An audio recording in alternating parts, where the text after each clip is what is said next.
Well, he's in the hospital, bud. Oh, is that right? I didn't know Yep. that. Jeez. All right, would you all please rise for the pledge? Oscar.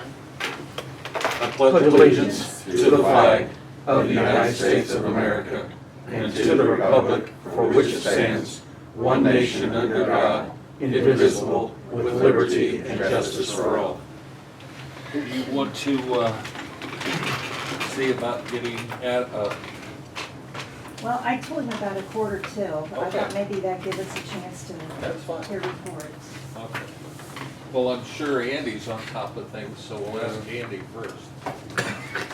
Goes on down the street, trying to recoup. How's the meeting, all right? We're all jealous. Did you have a nice time? It was nice, it was fast. It's a Bring long back way, any wine? long way to fly. Oh, yeah, I bet. Yeah. Could have been worse though. Yeah. Hong Kong is like 22 Oh, yeah, hours. like that's long enough for me. Russ, do you have anything? Carl? Not that I can think Lisa? Because I was out last week unexpectedly, I didn't do the department head meeting. Did you attend? I did. Thank you, I'm glad you Yeah, did. It lasted about 25 minutes. I talked about the budget some, we reviewed some other things.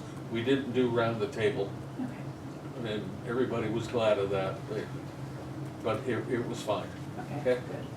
And so they're ready for the November meeting? I did talk to them about that, which is November 19th, and I gave them a little preview of what Bellwether's gonna do, and it's important that they all be there. Thank you. That's it. That's all I have, yes. We have an insurance meeting. I don't know whether you got it in the mail on Thursday morning at 10 o'clock.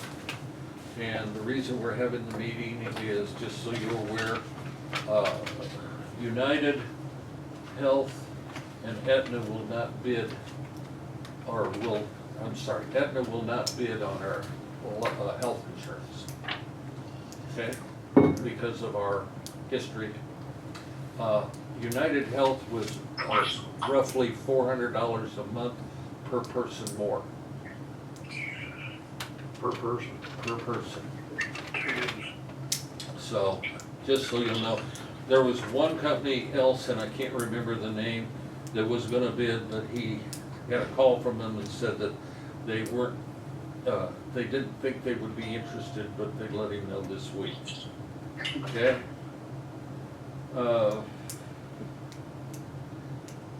Did we wanna talk about 5 Mile Hill at all, Carl? Okay.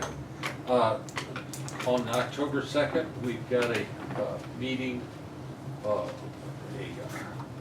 safety meeting, and the sheriff and his folks are gonna be there to discuss the budget. And you'll get a thing in that, so we'll get the budget. Additionally,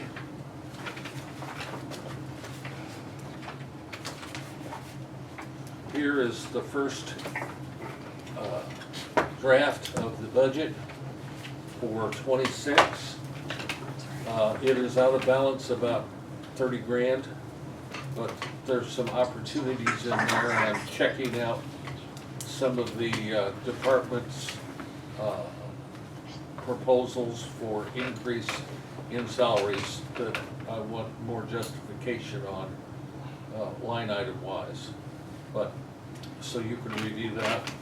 And here is the first draft of the levy, which I know nobody's gonna be tickled with, but that's what I got, so we'll be discussing that. But I wanted to get that out, so we had more time than we had last year with Don being held, or laid up, not due to his own fault. It made it kind of difficult last year, and this year we want to make sure we don't repeat that. So, when you get a chance, look at that, and then we'll discuss it over the next several meetings, and if we need to have other meetings, we can set those up. I think the sheriff's meeting, you might pay particular attention to the sheriff's budget, because it's, Out of control. well, Cut some- I was looking for a word, Carl, but that's good enough. We'd ask Philip, have you got any answers for any of the questions that we talked about yet? Or maybe, I'm trying to remember. On the the real estate sale, Yes. I mean, I think putting it out to bid is the general practice that we've done. I think in theory it could be done in a way that doesn't have to be put out to bid, but I don't know if that's, if you guys wanna go through the process of doing that, or, Would it make sense then to do that and then talk to whoever might bid and include the demolition of the site in the bid? You Yeah. know what I mean? yeah. I mean, So we could make that a condition of the sale. well, you couldn't make it, that it had to be demolished. Okay, but I mean that would be, that it was understood that they were accepting it as is, I Yes, guess is yes. what, okay. So there's no way to avoid another Vance and Redmond school situation? Well, if you're talking about fires, hopefully, Well, no, Yeah. but, you know, we wouldn't have had a fire if there hadn't been a building. yes. I would assume that interested parties would be willing to, they don't want that there any longer than it has to be if their intent is to tear it down, so I don't imagine that that would be an issue.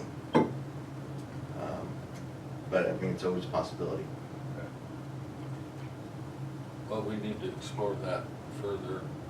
Maybe you and I can talk to Eric again here soon.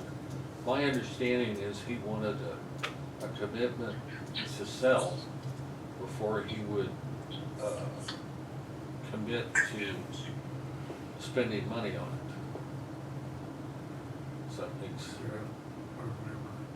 yeah, so we've got to walk through rather gingerly through that minefield and do it like the state's attorney said, according to law. We don't want any issues with that.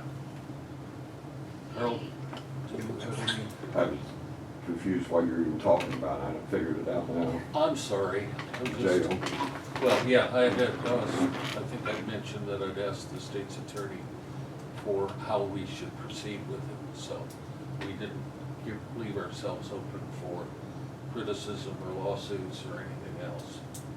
So we just make sure we need to do it right. Let's see, Cora and Michael, we had that meeting last week. You left, Carl, but we continued, and I had a conversation that Russ was in on, and they have a couple of issues, meaning Michael and his firm, about some of the omissions and problems that they have had. And he let me know that they were coming back by phone. He called me later last week to let me know that they would be adjusting further how they would do things and give us some credit for it. They propose some credit. For example, the drains, you know, for the floor drains and so forth, that the plumbing inspector wouldn't let us get by with, but they thought we can press the issue and said, you should have known.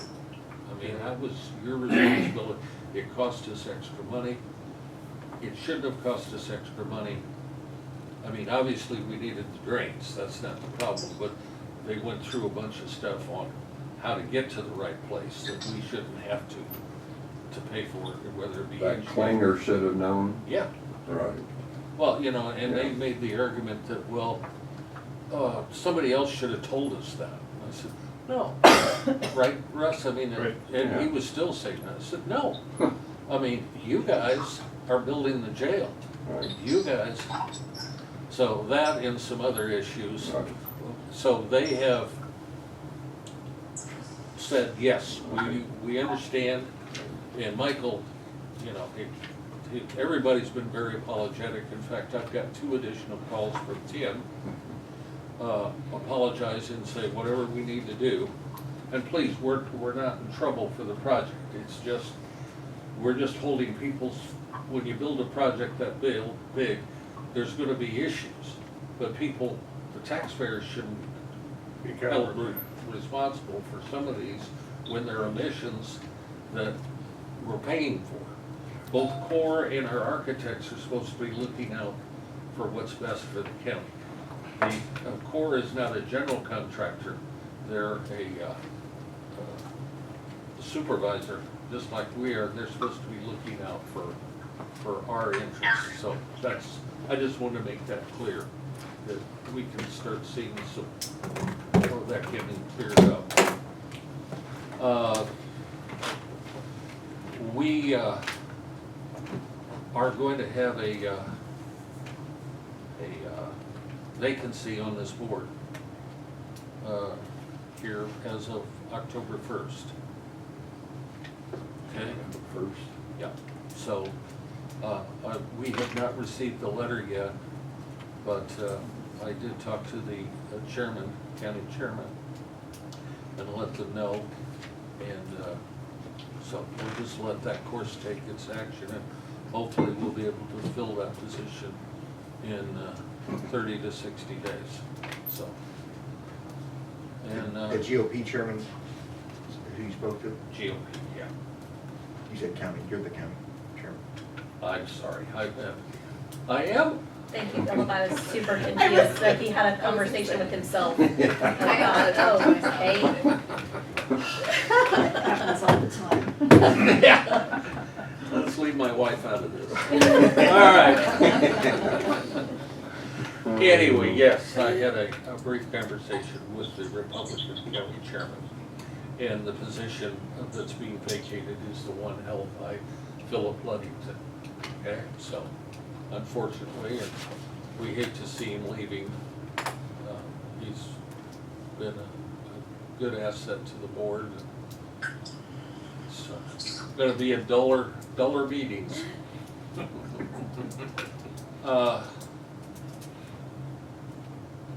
I don't know, why don't we move on to your folks? We're gonna discuss both, go ahead. Before, if they, Yes. Samantha or Jesse, according to this, this year the tax levy is 350,000 and next year goes to 340. I thought it would stay the same. Well, remember, we levied a little bit more last year for the settlement of the lawsuit. Okay, So we could drop it this coming year. back to where the bid Right. was. Right. Okay, all right. Okay. I forgot that. No, that's fine. Okay. And that represents around 8%.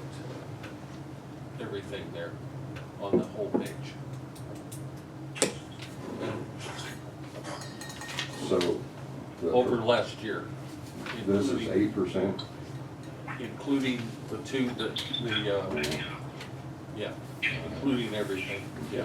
I noticed there was a thing in the paper where Stratton Township, they're gonna have a hearing 18%. 18.69 to be exact. Well, that's why we need to get into this thing Yeah. and see what we can do, Yeah. okay?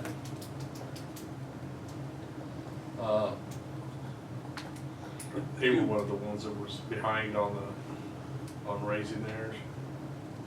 I don't know. Okay. I know they don't have a whole lot of money. Right. But I know last year Elbridge, they raised theirs 18 or 20%. Well, the school district last year, one of the school districts raised it, what, 14%? So, I know my tax bill this year is 10% higher than it was last year. Things are getting out of control. I don't know how people are keeping up. we'll tell you though that my tax bill here, and I've got a lot less over in Menard County, is half what it is So the here. increase. Yeah, I mean, I pay half here Oh. what I do over there. Hmm. I mean, some of the, and Champagne's the same way. Champaign, Sangamon County, all of those, not saying it's right, I'm just saying it's, I pay almost double what the school district, well, I do pay double what the school districts in Menard County. So, it's wild. It's not just here, it's everywhere. We do have a, did you mention the public hearing at Crestwood? No, we could go ahead and talk about that. So thank you so much for working on that. So our public hearing for APA is scheduled, which we could go ahead and have anything on that call, Yeah, that conversation. that's fine. But I do appreciate your work on that. It's the 16th at 5 o'clock at Crestwood.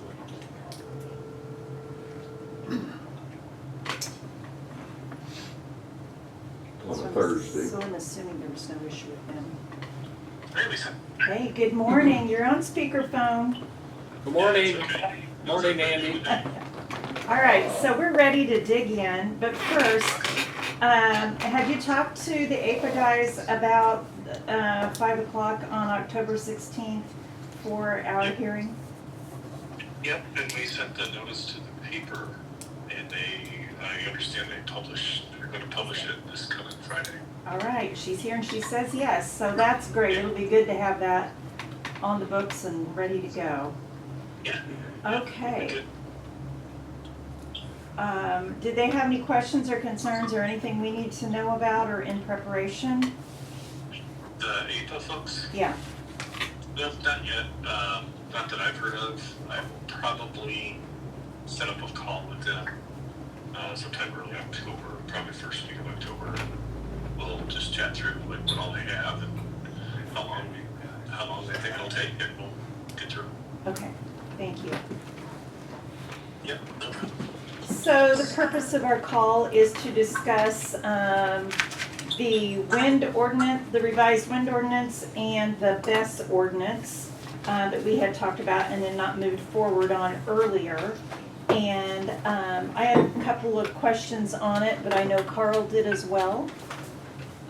Is there anything that you want to, and I also did some reading on the UCCI newsletter, I believe it was, about probable legal changes to the wind ordinance and that they're going to write into law restrictions in our perspective on BES ordinance. You want to cover those at all? Yeah. So, I think about 2 weeks ago, one of the legislators filed, it's kind of being referred to as the Omnibus Energy Bill.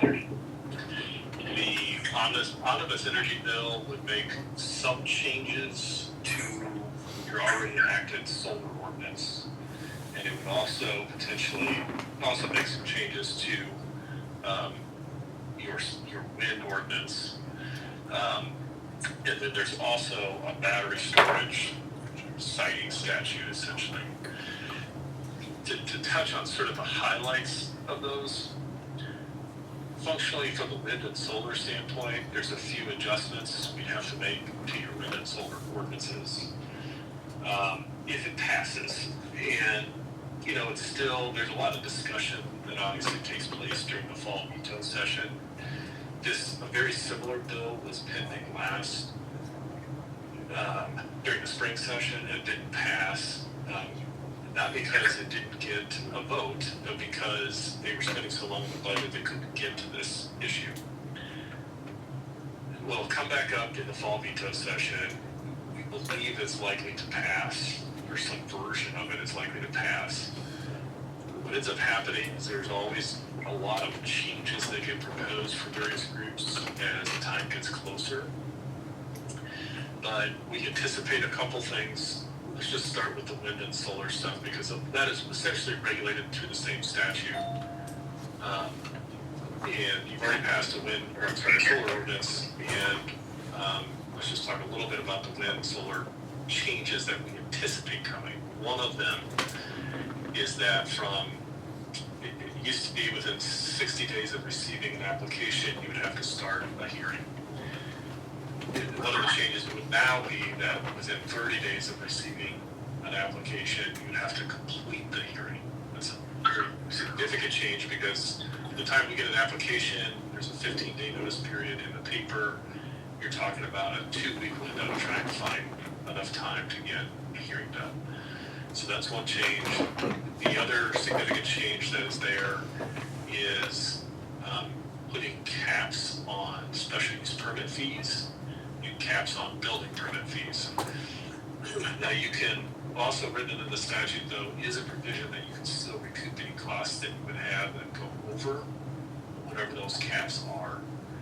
So just take the building permit, for example, they want to cap the building permit fees at $75,000. Same with the special use fee, they want to cap it at $5,000 a megawatt. Or I think it's $125,000 is the cap they want to have on the application fee. But you'd still be able to recoup your costs if you go. There's a couple other smaller, I would say smaller revisions to the statute. I would say more in the clarifying realm than in the very substantive change realm to the wind and solar siting statute. Any questions on that before I talk about the battery storage siting statute? No. So when it comes to the battery storage for you, Edgar County, a county that's not zoned, the biggest potential change would be that you would not have the power to regulate it. So that's one area to keep in mind, that if they're applying for a battery storage facility, standalone facility, under the proposed change, you do not have the authority to regulate that. That may, now it doesn't mean that you don't have the authority if it's part and parcel of supporting the solar project. So like this APA project, you still have some authority under the siting statute to regulate that, even under the proposed changes.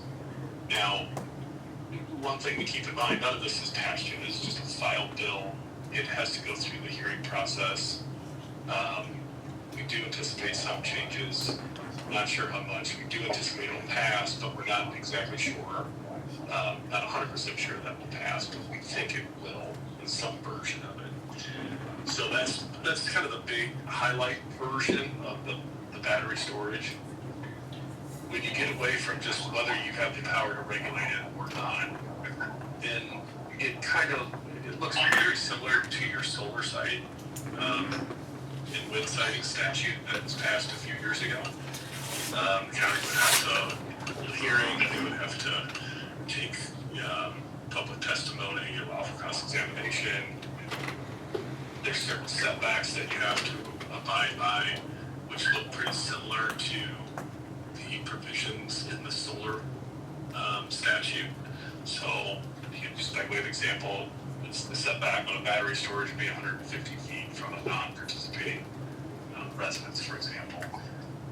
And then there's a lot of other sort of siting provisions that, if you read it, you would go, this looks a lot like the solar siting statute.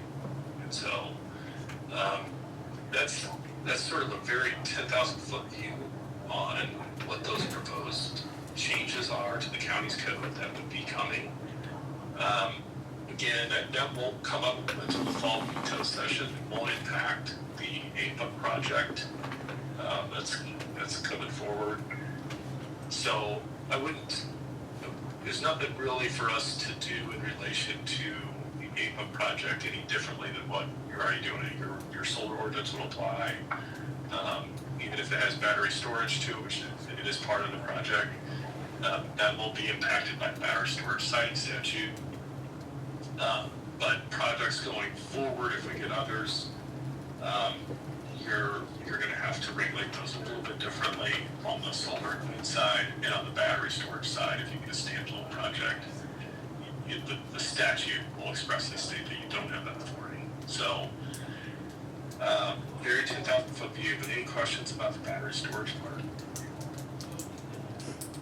No. Okay.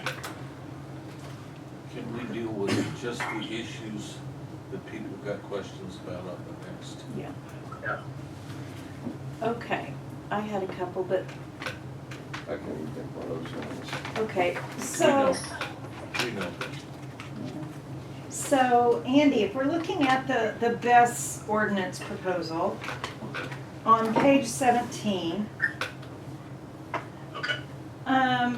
can you just walk through again, and this is on the decommissioning, can you walk through and, just to clarify, so everybody's on the same page, 8, 9, and 10?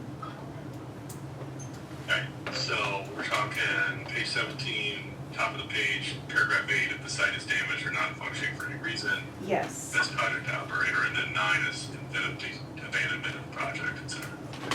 So, right now the state does not have an agricultural impact that they have to sign that is a corollary to what you would see with a wind or solar project. Right now, the Department of Agriculture, before they can get approval, they have to get what's called an AIMA, Agricultural Impact Mitigation Agreement with the state before they come to Wayne County. When it comes to the battery storage, there's nothing comparable to that. So the concept then is we, Edgar County, have to come up with this concept on your own and how you're going to define these issues. Now, of course, the battery storage statute passes is going to eviscerate all this, but if you have a project, let's start with paragraph 8, if the battery storage project becomes non-functioning for some reason, it's damaged or it's not operating, maybe there's a tornado that goes through and has some damage to it. We just had a solar farm in another county that had that happen, but then they have to notify us within 24 hours. And then they have a 6-month period to get that project back to its operational capacity. So let's say it's had some damage, it needs to get fixed, then they have 6 months to do that. And then they have, if they don't do that, then after that 6 months, they have 6 months to work with it. Now, dovetailing with this is if you choose not to, you would have decommissioning funds that you would get in form of a bond or letter of credit that you would then use as the county to then remove the project. But that paragraph 8 is essentially, if it's damaged, it's not operating, you get 6 months to fix it. If you don't fix it in 6 months, you get 6 months to remove it. Any questions on that paragraph 8 or? No. Then in paragraph 9, if for some reason the owner of the project, I think we had this similar provision, is if the property owner of the project site shall bear the responsibility for removing any project equipment if there is no owner around of the facility and there isn't sufficient decommissioning funds to remove it, then the owner of the property becomes responsible for it. That's one issue that probably you might want to discuss. Some counties do that, some don't put that requirement in there. But that's one issue. You know, the issue with that is you're then going to force the landowner to do something. You know, the theory behind it is they've been receiving these payments all this time, so they should have to go remove it out. But some counties don't want to do that on their landowners, and that's just something you'll have to decide if you want to take that step or not. I have a question for you, Andy. As far as the BESs that have been built, aren't most of those owned by the corporation that builds it as opposed to a private landowner? It depends. So, most of them that have been built by, I'll give an example. Vistra is a large utility from Texas. They bought quite a few of the Ameren facilities, fossil fuel plants, and they put in battery storage in some of those sites. So they own the property itself plus the battery storage system.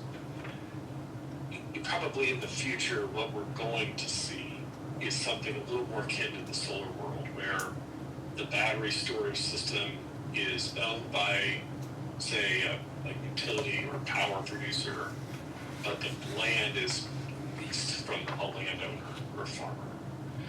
And so that is probably what we'll see in the future, and that's speaking, you know, as opposed to in a situation where the landowner and the owner of the battery storage system is the one and the same. Okay. Thank you. Sorry about that. That's my fault there. And then number 9, it essentially speaking to number 9 and number 10 kind of dovetail to each other. But if in the event that there's a bankruptcy, the county would use the decommissioning funds. And then any unresolved site issues beyond the scope of the county's ability to fund the decommissioning of the best. If there is a financial assurance that's provided to the county that's insufficient, then the parent company or any person holding interest greater than 20% in the battery energy storage system would be responsible for that. So what you sometimes see is, you know, a financing entity comes in and is a private equity financer of the battery storage project, sort of like what you would see with the solar project. And if for some reason the project company goes bankrupt and is no longer around, ultimately what we want to do is we want somebody to back removing the material so that the county isn't doing it. But this kind of dovetails with number 9. But I would strongly suspect that at the end of the day, those provisions, you know, let's say we get a project next year, your ordinance is going to have to look a little different by then. But this is essentially saying, look, if the project company are around, whoever is the owner of that parent company or the financing of that entity, project company, has to remove it.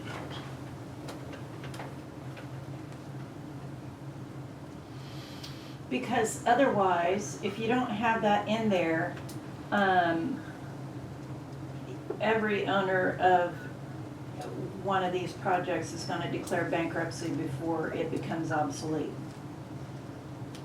Yeah, well, it could, but it really is a final resort backstop to protect the county and the county's funds, right? So it would think of it this way: when a project company, when a developer comes, there's a parent company. Let's say it's Corporation X. Corporation X isn't the entity that actually develops the project. It dumps all the assets into a limited liability company, which is the company that holds the battery storage. They're the one that makes the application. They're the ones that the decommissioning requirements are in. So the risk that the county runs then is, well, what happens if that entity goes bankrupt or walks away from the project? So there's really 3 stages to this. One is they have to post decommissioning funds to the county, so it might be a bond or a letter of credit.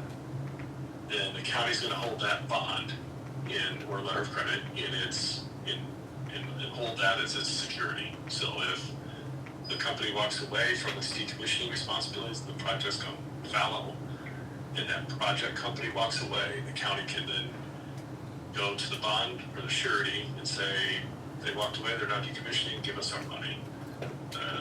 And then the surety, insurance carrier, essentially then gives the money to the county then takes that money and uses that to decommission the project on their own. There's along that way, before that, there's decommissioning cost estimates, which is what the bonding amount is based on. So it's not just a willy-nilly number. Then the county then takes those funds and uses that for decommissioning. But all along, those decommissioning cost estimates are just estimates, right? So if it's off for some reason there's not enough to cover the full decommissioning of the site, we want either the parent company to step in and hold them responsible. Or whoever holds a 20% greater interest in that parent company, want them to step in. Or as an ultimate last resort, maybe you go to the property owner. And that's where it kind of goes back to number 9. But that's a question you have to kind of wrestle with there a little bit. Some counties do put the property on their hook, some don't. But there's essentially a primary backstop is, okay, you have a decommissioning fund. And then there's all these sort of backup plans if that doesn't work. That's what number 9 and 10 are really getting to. Okay. I guess my concern is that what if all this happens, bankruptcy or whatever, in year 1, and they, according to AEMA, they only have to put up 10% of the value. That isn't gonna cover anything. That, that pot of money that the county's holding isn't gonna go anywhere. Correct. So, but right now, in relation to this is just battery storage. Right. There is no agricultural impact mitigation agreement. Right. We suspect what we're going to see is something similar to the solar and wind, where they have to post up a certain amount of funding in years 1 through 5, and then I think it's 25% in the statute, but the proposed statute is 25%. Then I think it goes to 50 or 75, and then it goes to 100% in year 10. There's a lot of different ways, and that's kind of what this gets to too, is that we get stuck with that. That's what all the backstops is, okay, parent company, you have to step in. And there's a number of ways we address that in the AEMA currently as well, to get the project company to pony up 100% from the beginning. But by statute and by AEMA, it's, with the solar, it's staged up over the first 10 years of the project. Right. We suspect it'll be the same with the battery storage. So for example, okay, so this is moving on to this solar project that got hit by the tornado.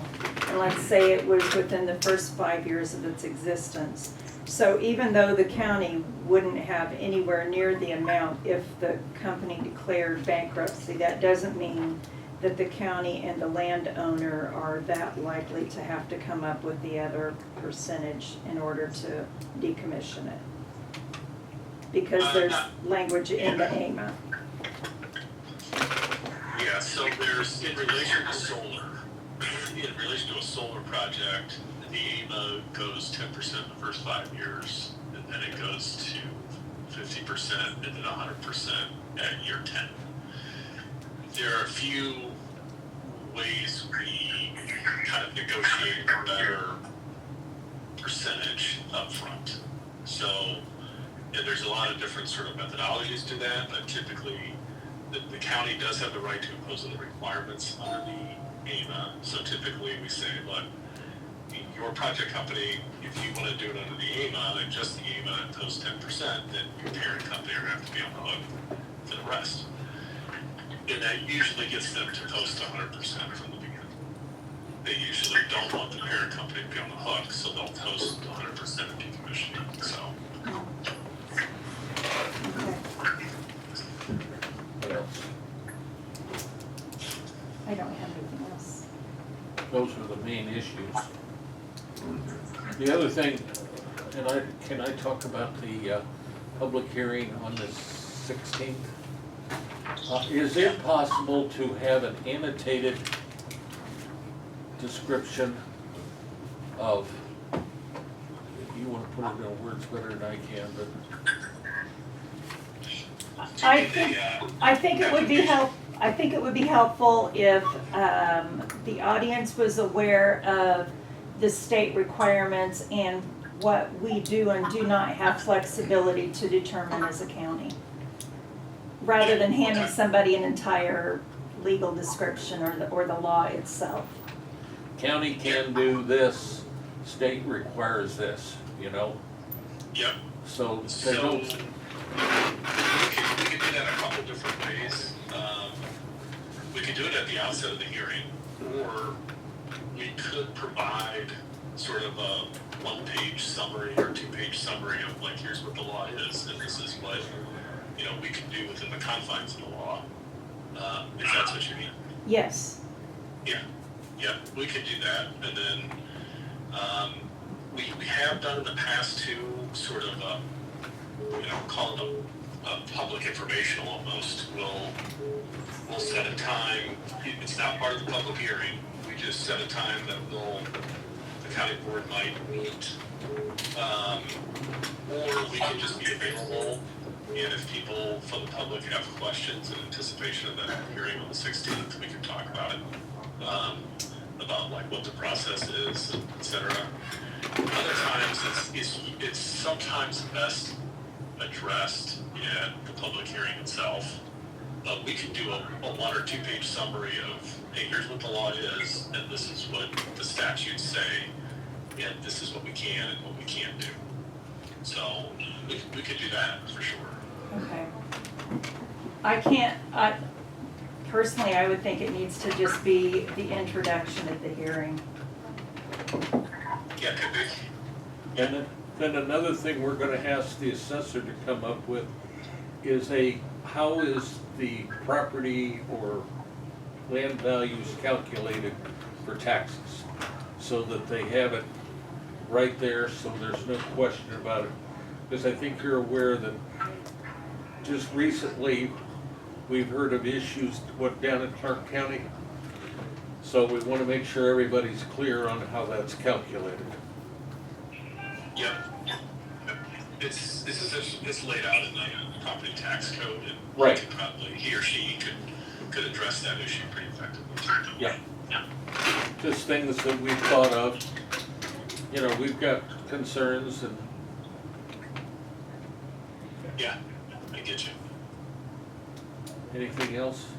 And they're gonna have 6 presenters, APA, or, Yeah, but at least preliminarily, their plan is to have 6 witnesses.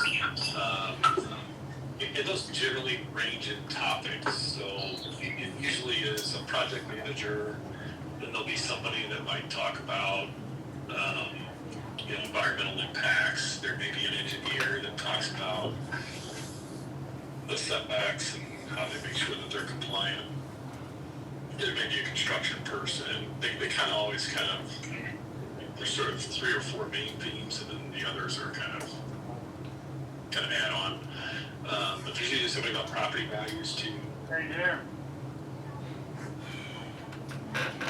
Okay, and then, you we can hear you really well. still provide a court recorder and a facilitator? Yes. All Yeah. right. And if for some reason, we'll be able to get a court reporter, for some reason, I need to check with the hearing facilitator, make sure he's available on the 16th. But if he's not, we can adjust that. We can do it on our end, or we'll find somebody to help with it. Okay. The facilitator, what is that? So typically you would have, probably the easiest way to describe it is kind of a moderator. When you see these kind of in practice, they kind of look like a very, very informal trial. What we don't want is the public hearing to devolve into just a shouting match of people yelling at each other, right? We want a very orderly, processed meeting, in a processed hearing. So it is a public hearing. Under the law, people have the right to ask questions of witnesses, present their own evidence, etc. So it ends up looking kind of like a very informal trial. So the hearing moderator is essentially there. If you kind of looks like a judge, they'll call, okay, who's the next witness? So All right, I don't need to do that then. Okay. Say that again, I'm sorry. I don't need to do that then, No. as chairman of the county Yeah, board. you can if you want. But No, you no. typically, we usually try and take that weight off your shoulders, and then you can just sit and listen to the evidence. Are there ground rules that are explained to everybody prior to, for example, if somebody wants to talk 2 hours, can they do that? and that's up to you guys. We would typically have a set of hearing rules that would be adopted at the outset of the hearing. And we have a draft set. I'll send them over so you guys can take a look at them. All right, good. But one of the elements of the draft of the rules is, hey, if you're from the county, you get 30 minutes. If you're not from the county, you get 2 minutes or 5 minutes or whatever it is. And then everybody is held to all the same rules. Their witnesses, anybody from the public's witnesses, all get essentially the same time limits. So nobody's getting sort of the unfair treatment to it. Everybody, all the witnesses get the same time frame. Sounds good. I just want to make sure we went into it with rules and everybody knew what was happening. Yeah, I'll send these, like I said, just draft ones. And it's up to you how you want them to read, but we kind of try and regulate them to some degree as how much time. Some counties don't want to do that, but I think you're usually better off saying, hey, there's going to be some time limits. And it's a fair amount. It's usually an hour or 30 minutes for each person to say their part.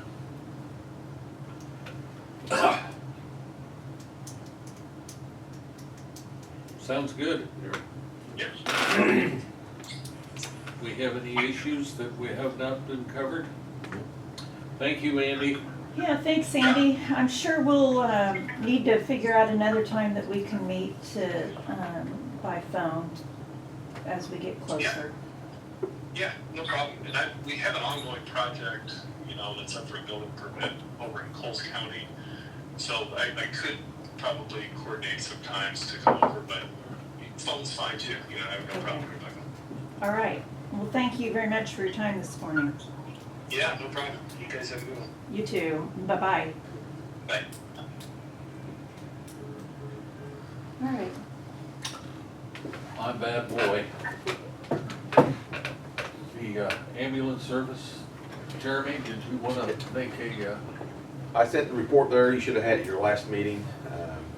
Calls about half what they were a year ago, but that'll go up again, it always does, so. Time's been good.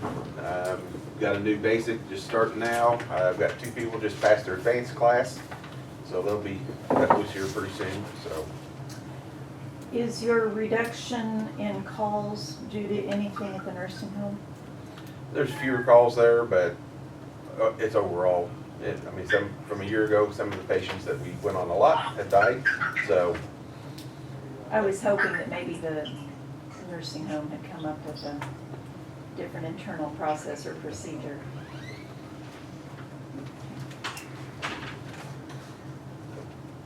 do you have anything? No, sir. You're just here for window dressing? That's right. Taking them all in. Samantha, do you have anything for us this morning? I don't think so. Do you guys have any questions for us? We did, I apologize, I missed a few meetings, but Jesse's here in capable hands. He may have told you that we have 2 ambulances on order. They were supposed to, or rather 3-year builds. They were supposed to arrive in 25 and 26. They are both now slated to arrive in 26. 1 month apart. So our board did approve the purchase of those ambulances, so next year will be very, very red. But we know that, so one of ours will get sold off, and then they will all rotate down in the fleet for usage.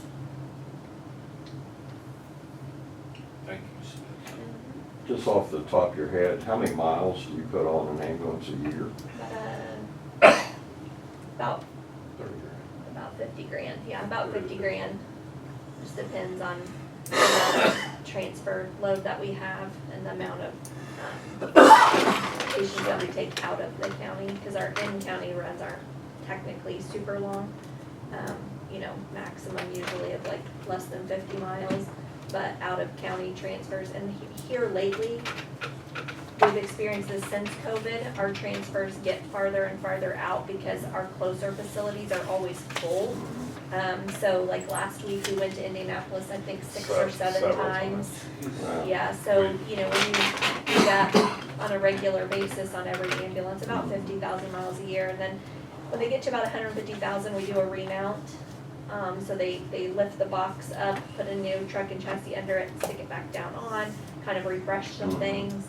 But then after that, they start getting rotated out of the fleet. None of our original ambulances have been sold. They've either been remounted or they're getting moved down the fleet. I was wondering, I'm curious whether it was 150 or 200 when you start having issues. Usually about the 150 mark is when we start to have recurring mechanical problems. The transfer distance is very much variable. So like aside from Indianapolis, semi-frequently we've made trips to St. Louis in the last few months. 2 weeks ago we had a crew go to Chicago. So it's really dependent on patients' needs and what's available in terms of whether that's an ICU bed versus pediatric specialty. All that to say, I mean, the distance gets up there. They are idle. They do idle a lot. That's rough. It's hard on them. Yeah. Yeah. 150 miles plus a lot of idle time. That's a Right. lot. Yeah, and that question gets asked of us quite a bit, is, you know, in the summertime, like at the fair, for instance, you know, we leave our trucks out idle, they're stationary, but we also have pharmaceuticals in there that we have to keep at a certain temperature, Right. which it's a necessary evil. Yeah. Philip, do you have any words of wisdom for us this morning? I don't, but I do have a need for a closed session Okay. for an employment issue. Okay. Augie, do you have anything? Not work-wise, but just appreciate everybody's patience while I've been laid up. Hopefully I get my cast off Wednesday, hopefully. But, that's all I got. Mr. City Attorney, you got the lease agreement from Interstar on the tower Yes, to look over? yes. Yeah, we just got a copy of it this morning, so we haven't had a chance to even look at it ourselves. Now, is that gonna be between 911 Well- or is it between the county and that company, or how are we doing it? Do you know? Well, I Did don't you say know. Interstar? Yeah, well, yes. So maybe you need to suggest to us, Philip, who that needs to be between for the best result. What do you say, Carl? Does, the county's antenna is gonna be on it, and 911 antenna is Right. gonna be on it, so we both, well, So it's all three- county, but still. At any rate, we need to make sure we address that correctly. Okay, how's that? Like I said, I haven't had a chance to even look at it, so I don't know I whether just there's looked at a something couple of missing. holes to see what they were. Yeah. Okay. That's the lease agreement with Illinois Cooperative Association, is that the one you're talking about? Yes. Okay. Need a motion to go in closed session for personnel? Yeah. What? I What? talked to Andrew on the weekend about the shelter. She said everything's running okay. They're full of animals. She's moved everything into the co-resident building. Yep. And she's expecting a large load of dumpsters from the cargo grain this weekend, so. Okay. Thank you, Dan. Never mind. Motion to go in closed session. Russ moves, Andy seconds, all those in favor, for personnel. All those in favor signify by saying aye. Aye. Opposed, nay. We'll be going in closed session here shortly.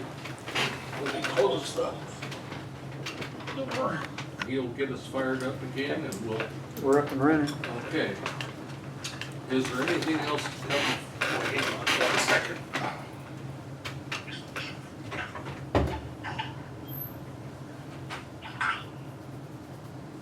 We got deserted.